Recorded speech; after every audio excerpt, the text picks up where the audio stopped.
Lectura del Santo Evangelio según San Lucas. Gloria a ti, Señor.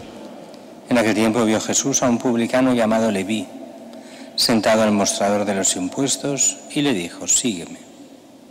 Él, dejándolo todo, se levantó y lo siguió. Leví ofreció en su honor un gran banquete en su casa, y estaban a la mesa con ellos un gran número de publicanos y otros. Y murmuraban los fariseos y sus escribas diciendo a los discípulos de Jesús: ¿cómo es que coméis y bebéis con publicanos y pecadores? Jesús les respondió: no necesitan médico los sanos, sino los enfermos. No he venido a llamar a los justos, sino a los pecadores a que se conviertan. Palabra del Señor. Gloria a ti, Señor Jesús.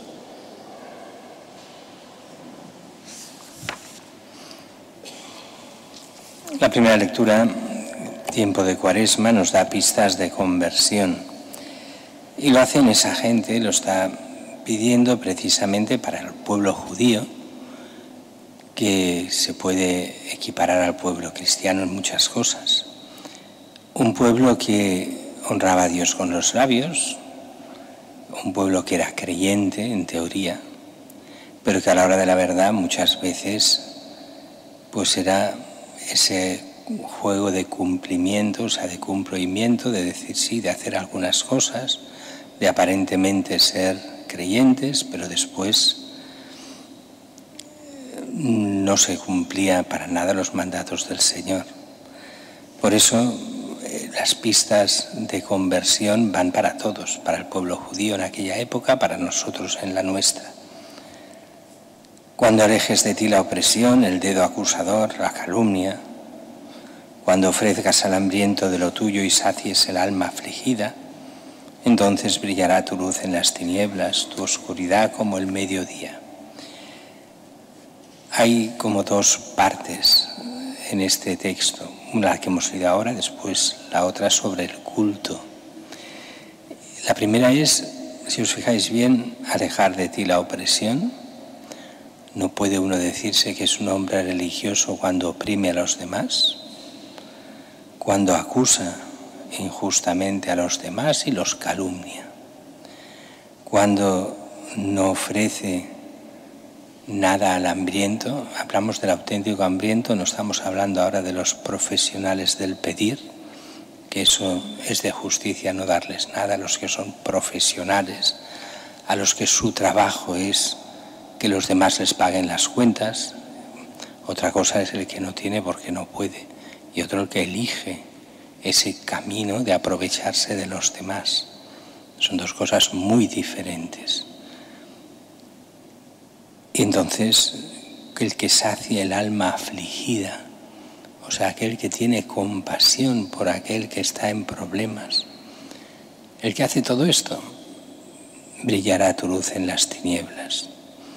Es primero eso hacia el prójimo, hacia lo que es el rechazar la opresión y buscar la bondad bien con el prójimo. Pero después hay un segundo aspecto, ya mucho más, si queréis, religioso, aunque todo tiene que ver con la religión y con la fe, que es cuando se habla aquí: si detienes tus pasos el sábado para no hacer negocios en mi día santo, si lo consagras a la gloria del Señor, dejando de hacer tus negocios, de discutir tus asuntos. Hoy lo podríamos decir de otra forma, hoy ya no tenemos el sábado, sino el domingo, que es el auténtico día del Señor.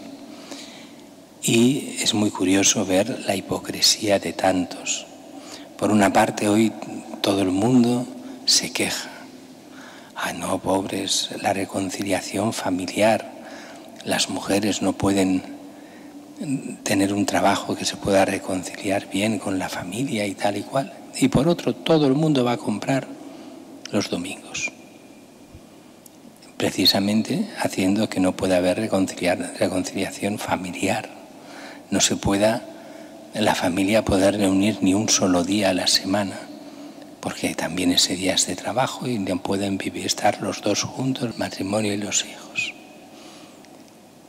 Pues todo, ¿por qué? Porque el domingo se está convirtiendo en un día laborable más, En muchas zonas muy liberales del mundo, ya el domingo ya no se distingue en nada de otros días. Aquí todavía sí, pero cada vez menos. Cada vez más se está convirtiendo el domingo para muchos y los días de guardar, las fiestas de guardar, en días de compra, de negocio. Lo que ya se criticaba en el Antiguo Testamento en tiempos de Isaías, o sea, hace más de 2500 años, ya se criticaba, ahora es la modernidad. La modernidad, si es lo más antiguo que existe. Y todo eso en el fondo, ¿por qué es? Por perder la visión de fe. Cuando se pierde la visión de fe, se oprime a la gente. Y la gente no se da ni cuenta.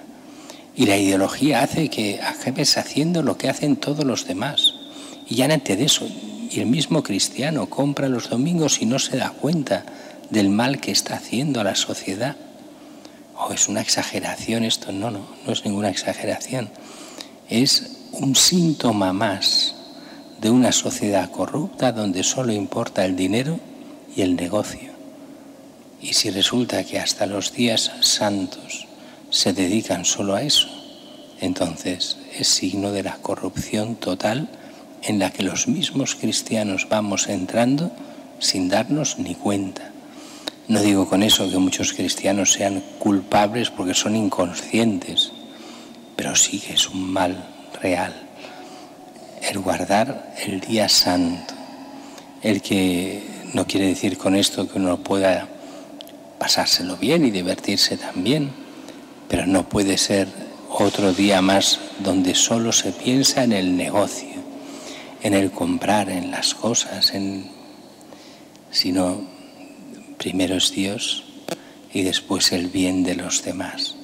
Y el bien de los demás también exige que ellos puedan descansar en la medida de lo posible, excepto aquellos servicios imprescindibles, también los días santos.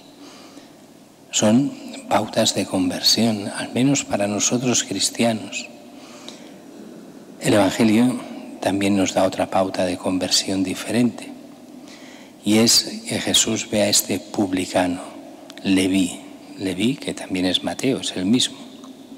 Un publicano, o sea, cobrador de impuestos para los romanos, o sea, pecador público, porque está contra los nuestros, al servicio del imperialismo extranjero. Así que los cobradores de impuestos son pecadores públicos en la mentalidad judía, aunque eran judíos. Bien, Jesús se presenta ante Leví y le invita a ser apóstol, Mateo. Lo deja todo, hace un gran banquete en su casa. A veces mucha gente dice, los apóstoles eran todos pobres e ignorantes. Mentira. Leví era rico, porque se organiza en su casa un gran festín, dice aquí. Y además invita a todos sus amigos, y caben todos los apóstoles y Jesús, los amigos, incluso de estas grandes casas que se podía entrar a saludar a los comensales. Casa rica, familia rica, y es Leví y es Mateo, el cobrador de impuestos. No eran todos pobres, y el cobrador de impuestos sabía de leer y escribir, matemáticas y lo que hiciera falta, y de impuestos y de leyes. Gente rica y culta. A veces decimos de los apóstoles incultos y pobres, nada de eso. Incluso Pedro, Santiago, Juan, Andrés, sí, de familia de pescadores, pero pescadores ricos con barcas propias y con padres que llevaban negocio de pescado. No eran pobres, ni mucho menos. Tampoco eran mega ricos. Este sí, este era rico. Pero los otros eran gente bien de la época. Eso de pensar que eran todos miserables, ni hablar, ni mucho menos. Bien, organiza este gran banquete en su casa. En la mesa con ellos, gran número de publicanos y otros. En una casa pobre estos no caben. Y aquí caben los apóstoles y el gran número de publicanos y otros amigos y vecinos en esa gran casa. Y además como hacían en aquella época, se dejan las puertas abiertas y los que pasan por la calle pueden entrar y saludar. Y así entran los escribas y fariseos y murmuran: ¿cómo es, le dicen a los apóstoles, que coméis y bebéis con publicanos y pecadores? O sea, si estáis con los pecadores, aplican el refrán popular, ¿no? Dime con quién andas, te diré quién eres. Andas con publicanos y pecadores, sois otros pecadores, y más vuestro maestro, que os permite estas cosas. Bien, lo oye Jesús y les da una respuesta que es una respuesta obvia, pero a la vez no es tan obvia.